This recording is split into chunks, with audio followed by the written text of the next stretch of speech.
Hello friends, BPSC को ध्यान में रखते हुए क्लास 12th के एनसीईआरटी का चैप्टर फर्स्ट से हिस्ट्री का यह क्वेश्चन लिया गया है, जिसमें हड़प्पा सभ्यता से रिलेटेड महत्वपूर्ण तथ्यों को कवर किया गया है। तो दोस्तों, आप देर न करते हुए हमारे इस यूट्यूब चैनल को लाइक, शेयर और सब्सक्राइब कर दें। और आगे की ओर हम बढ़ने से पहले कुछ तथ्यों को ध्यान में रखते हैं, जैसे कि सिंधु घाटी सभ्यता जो है यह एक नगरीय सभ्यता थी और इस सभ्यता में सबसे पहला खोज जो है हड़प्पा की हुई थी, जो कि दयाराम साहनी के द्वारा 1921 ईस्वी में किया गया था, जिसके कारण इस सभ्यता को हड़प्पा सभ्यता के नाम से भी जाना जाता है। हड़प्पा जो है रावी नदी के किनारे स्थित है। तो दोस्तों, जैसा कि हमने कहा है यह नगरीय सभ्यता थी, तो यह जो सभ्यता है अपने सड़क नियोजन और नाली के लिए बहुत ही विख्यात था। आगे की ओर बढ़ने से पहले हम थोड़ा जान लेते हैं कि यह जो सभ्यता है राखलदास बनर्जी और दयाराम साहनी के द्वारा खोजा गया था, जिसमें राखलदास बनर्जी जो है 1922 ईस्वी में मोहनजोदड़ो की खोज की गई थी। यहाँ का महत्वपूर्ण एक स्थल था लोथल, जो कि बंदरगाह के लिए विख्यात था। तो आगे की ओर बढ़ते हैं, पहला नंबर क्वेश्चन को देखते हैं कि हड़प्पा की सभ्यता की मोहरें किस चीज़ की बनी है। तो दोस्तों, यह जो है सेल खड़ी की बनी हुई है। दोस्तों, अगर आप 12th का भी तैयारी कर रहे हैं तो आपके लिए यह बहुत ही फायदेमंद होगा। दूसरा नंबर क्वेश्चन है बनवाली किस राज्य में स्थित है। तो दोस्तों, बनवाली जो है हरियाणा में स्थित है। और तीसरा नंबर क्वेश्चन लोथल किस नदी के किनारे स्थित है। लोथल जो है भोगवा नदी के किनारे स्थित है, जो कि गुजरात में है, जो उस समय का प्रमुख बंदरगाह था। सिंधु घाटी के निवासियों को किस धातु का ज्ञान नहीं था। यह जो है लोहा का ज्ञान नहीं था, सिंधु घाटी के लोगों को लोहा का ज्ञान नहीं था। तो दोस्तों, यहाँ ऑप्शन जो है आंसर गलत दिया गया है, तो आप लोग कर लें कि लोहा का ज्ञान नहीं था। हड़प्पा सभ्यता किस युग की सभ्यता थी। हड़प्पा सभ्यता जो है कांस्य युगीन सभ्यता थी। धातुओं के उपयोग के आधार पर हड़प्पा सभ्यता को, कोई भी सभ्यता या फिर इतिहास को कांस्य युगीन, पहला तो ताम्र युगीन है, फिर कांस्य युगीन, उसके बाद लौह युगीन में बांटा गया है। तो दोस्तों, इस सभ्यता में कांसा का प्रयोग, कांसा होता है तांबा और टीन का मिश्रण को कांसा कहते हैं, तो कांसा का प्रयोग किया जाता था, इसलिए हड़प्पा सभ्यता को कांस्य युगीन सभ्यता के नाम से जानते हैं। अगर ऐतिहासिक आधार पर देखें तो ये आद्य ऐतिहासिक सभ्यता है, जिसमें जो है लिखने का साक्ष्य मिला है, परंतु उसे पढ़ा नहीं जा सका है। नेक्स्ट दोस्तों, 6 नंबर क्वेश्चन है हड़प्पा संस्कृति आधारित थी। तो हड़प्पा संस्कृति जो है व्यापार पर आधारित थी। हड़प्पा सभ्यता के लोग उपासना करते थे मातृ देवी की। और हड़प्पा सभ्यता का स्वरूप क्या था। तो हड़प्पा सभ्यता का स्वरूप जो है नगरीय सभ्यता थी। हड़प्पा सभ्यता का सबसे बड़ा नगर कौन है। तो मोहनजोदड़ो जो है राखलदास बनर्जी के द्वारा 1922 ईस्वी में खोदा गया था, जिसका अर्थ होता है मृतकों का टीला। हड़प्पा सभ्यता का सर्वप्रथम खोज किसने की थी। तो यह दयाराम साहनी होगा।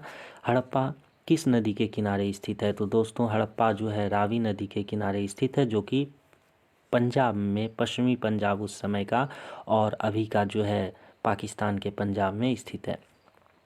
हड़प्पा सभ्यता की सबसे महत्वपूर्ण विशेषता थी, यह जो है सबसे महत्वपूर्ण विशेषता अपने नगर नियोजन और अपने वास्तुकला के लिए बहुत ही फेमस था। हड़प्पा सभ्यता का प्रशासन था। हड़प्पा सभ्यता का प्रशासन जो है दोस्तों इतिहासकारों में विभेद है, जिसमें नगर पालिका भी माना जाता है। तो दोस्तों, इस चीज़ को ध्यान में रख लें। किसी किसी का कहना है कि उस समय का प्रशासन जो है शायद लोकतंत्रात्मक थी। 14 नंबर क्वेश्चन है हड़प्पा सभ्यता के पतन के क्या कारण थे। तो हड़प्पा सभ्यता के पतन के जो है कारण अलग अलग विद्वानों द्वारा अलग अलग माना जाता है, जिसमें विदेशी आक्रमण भी माना जाता है, प्राकृतिक कारण में बाढ़ की स्थिति को माना जाता है, और साथ ही साथ मानवीय कारण भी माने जाते हैं। तो दोस्तों, आंसर हो जाएगा उपयुक्त सभी। 15 नंबर क्वेश्चन की ओर बढ़ते हैं। हड़प्पा सभ्यता के स्थल से स्त्री के गर्भ से पौधा निकलता दिखता है, यह प्रमाण कहाँ से मिला है। तो हड़प्पा से मिला है। सिंधु घाटी सभ्यता के स्थलों में सर्वप्रथम किस स्थल का उत्खनन हुआ था। तो हमने बताया है दोस्तों कि सबसे पहले हड़प्पा की खोज हुई थी दयाराम साहनी के द्वारा, जिसके कारण 1921 में यह हुआ था, जिसके कारण इस सभ्यता को हड़प्पा सभ्यता के नाम से भी जाना जाता है। सिंधु सभ्यता में गोदीवाड़ा का प्रमाण कहाँ से मिलता है। तो दोस्तों सिंधु सभ्यता में जो है गोदीवाड़ा जो डॉकयार्ड होता है इसी को बंदरगाह बोलते हैं। तो यह लोथल से मिला है। किस सिंधु स्थल से सूती कपड़े के साक्ष्य मिले हैं? तो सूती कपड़े के साक्ष्य जो है मोहनजोदड़ो से मिले हैं। तो दोस्तों यहाँ एक बात और ध्यान रखिएगा कि कपास की खेती सर्वप्रथम हड़प्पा सभ्यता में ही हुई थी। मोहनजोदड़ो का उत्खनन किया गया था। मोहनजोदड़ो का उत्खनन जो है राखल दास बनर्जी के द्वारा किया गया था, जबकि दयाराम साहनी के द्वारा हड़प्पा की खोज की गई थी।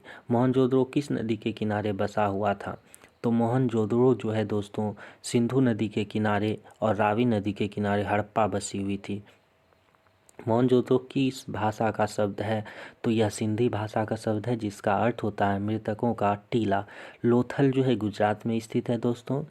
प्राचीन इतिहास का निर्माण किया गया। तो प्राचीन इतिहास का निर्माण जो है दोस्तों साहित्यिक स्रोतों के आधार पर और विदेशी यात्रियों के विवरण के आधार पर तथा पुरातात्विक अवशेषों के आधार पर किया जाता है, और जिसमें जो है विदेशी यात्रियों का विवरण और पुरातात्विक अवशेष जो है महत्वपूर्ण है। नेक्स्ट क्वेश्चन दोस्तों, कालीबंगा भारत के किस राज्य में स्थित है? तो कालीबंगा जो है भारत के राजस्थान में स्थित है। तो दोस्तों गंदे पानी की निकासी की समुचित व्यवस्था सर्वप्रथम किस सभ्यता की देखने को मिलती है? तो पहले ही दोस्तों हमने बताया है कि यह सभ्यता जो है नाली एवं सड़क के लिए बहुत ही विख्यात थी, जिसका नियोजन यह बहुत ही बेहतर ढंग से किया था। इसका आंसर हो जाएगा सिंधु घाटी सभ्यता। 26 नंबर क्वेश्चन है, कालीबंगा किस नदी के किनारे अवस्थित था? तो कालीबंगा जो है दोस्तों राजस्थान में है और सतलज नदी के किनारे अवस्थित था। सरस्वती नदी के किनारे अवस्थित था। तो दोस्तों इसको ध्यान में रखिएगा, सरस्वती नदी के किनारे अवस्थित था। सिंधु सभ्यता का बंदरगाह नगर कौन था? सिंधु सभ्यता का बंदरगाह नगर जो है लोथल को माना जाता है। सिंधु सभ्यता में नर्तकी की मूर्ति कहाँ से मिलती है? तो दोस्तों सिंधु सभ्यता में नर्तकी की मूर्ति जो है यह मोहनजोदड़ो से मिलती है। सिंधु सभ्यता का किस देश के साथ व्यापारिक संबंध नहीं था? तो दोस्तों याद रखिएगा चीन के साथ व्यापारिक संबंध नहीं था, क्योंकि चीनी सभ्यता का जो है समकालीन सिंधु सभ्यता नहीं थी। सिंधु वासियों के प्रमुख देवता कौन थे? तो पशुपति महादेव जो है सिंधु वासियों के प्रमुख देवता थे। सिंधु घाटी सभ्यता का कौन सा स्थान मृतकों का टीला के रूप में जाना जाता है? यह मोहनजोदड़ो को माना जाता है। इसे ही सिंध का बाग के नाम से भी जानते हैं हम लोग। सिंधु सभ्यता में समाज का स्वरूप था। 33 नंबर क्वेश्चन है, सिंधु सभ्यता में समाज का स्वरूप था। यह जो है समाज मातृसत्तात्मक थी। सिंधु घाटी सभ्यता किसके समकालीन नहीं मानी जाती है? तो दोस्तों इससे पहले भी हमने बताया है कि चीन की सभ्यता के समकालीन नहीं थी, जबकि मिस्र की सभ्यता और मेसोपोटामिया तथा क्रीट की सभ्यता जो है इन सब के समकालीन थी।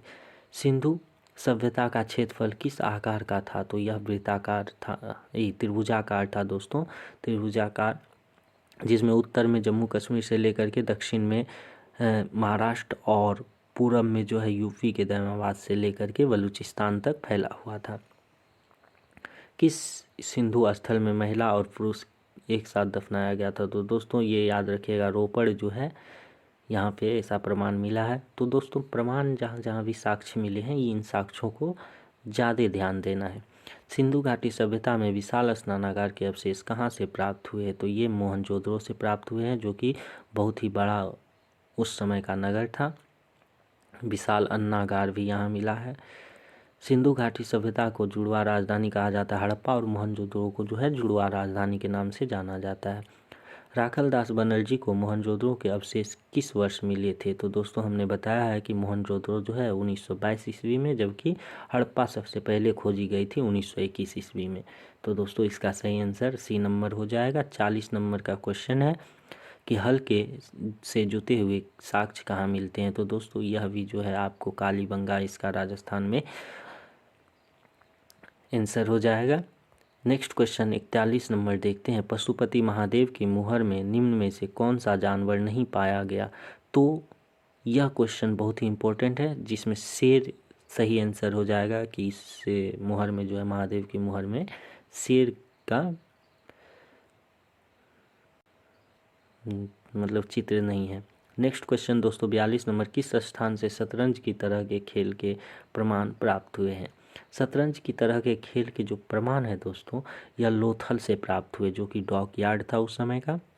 राय बहादुर दयाराम साहनी ने कहाँ उत्खनन करवाया था? तो दोस्तों राय बहादुर दयाराम साहनी जो है हड़प्पा का उत्खनन 1921 ईस्वी में करवाया था। मोहनजोदड़ो की खोज 1922 ईस्वी में किसने की थी? तो राखलदास बनर्जी इसका सही उत्तर हो जाएगा। इसके साथ ही दोस्तों हमारा यह क्वेश्चन समाप्त होता है। नेक्स्ट हम लोग देखेंगे नेक्स्ट चैप्टर 12th क्लास का ही NCERT से। तो आप लोग हमसे जुड़े रहें और साथ ही साथ हमारे इस YouTube चैनल को शेयर, सब्सक्राइब और लाइक कर दें। तो दोस्तों हम फिर मिलते हैं अगले टॉपिक में अगले वीडियो के साथ। धन्यवाद। अगर आप 12th का भी तैयारी कर रहे हैं तो दोस्तों आप हमारे इस YouTube चैनल से जुड़ें, जिसमें इसी ऑब्जेक्टिव के माध्यम से सभी महत्वपूर्ण क्वेश्चंस जो है 12th के आप लोगों को करवाया जाएगा। धन्यवाद।